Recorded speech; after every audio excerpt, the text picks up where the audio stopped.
Ese wowe uracyamufite? Ese aracyabaho? Ese umuntu nk'uyu aracyaboneka? Ese yava he? Niba ugifite umuntu nk'uyu nibyo kwishimira, ariko ubundi kurikira iyi ndirimbo. Baravuga ngo aho kwimuha guhaha cyangwa gusaba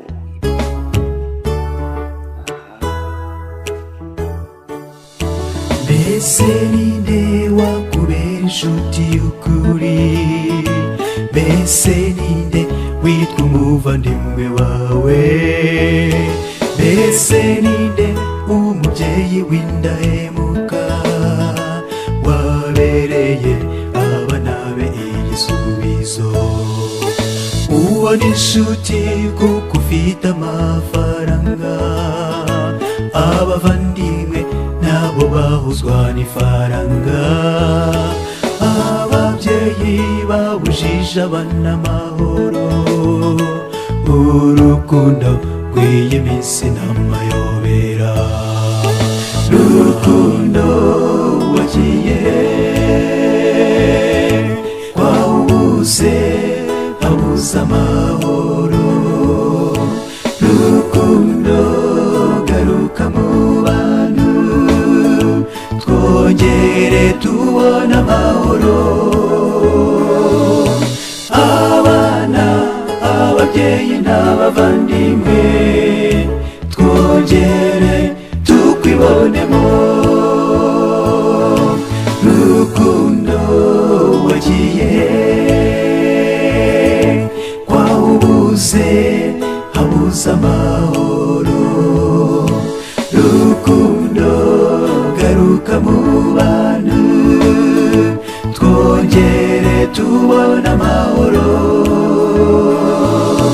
Abana, ababyeyi n'abavandimwe twongere tukwibonemo.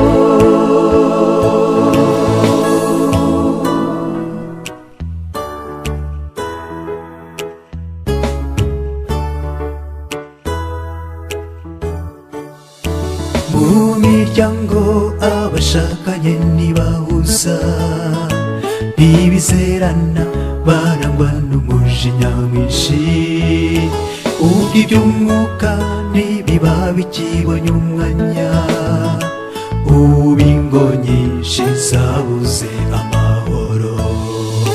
Wowe Mana ureba ibidushavuza, shyira iherezo kuri ibi bishavuza abantu. Komeza imitima y'abawe bagutakambira, uduhe imbaraga dukomeza imitima. Rukundo wagiye kwawubuze habura amahoro. Rukundo garuka mu bantu twongere tubona amahoro. Abana, ababyeyi n'abavandimwe twongere tukwibonemo. Rukundo wagiye kwawubuze habuze amahoro. Rukundo garuka mu bantu twongere tubona amahoro.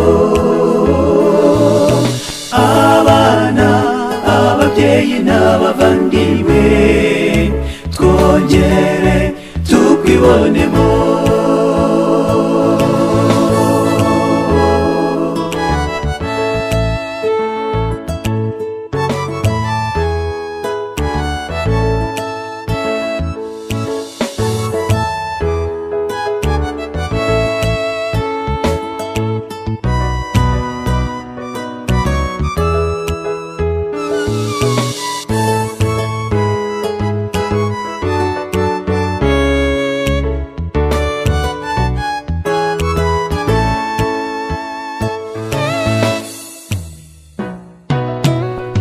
urukundo